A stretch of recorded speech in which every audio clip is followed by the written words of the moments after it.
Ito, PQ1. Sa mga nagtatanong pala, ayan, dito yung kilay niya. Dito sa may bandang upuan.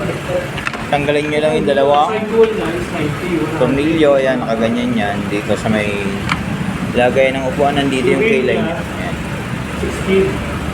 Ito. Ayan. Nakasabit lang yan dito sa gilid.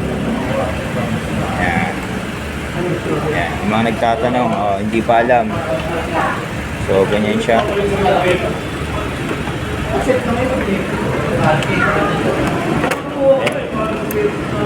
Ayan. May dalawang tornilyo, tatanggalin nyo lang pilip. Nalaglag.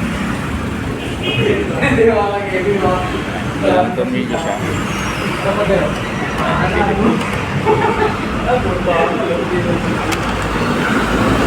So, yun lang. Thank you. Bye-bye.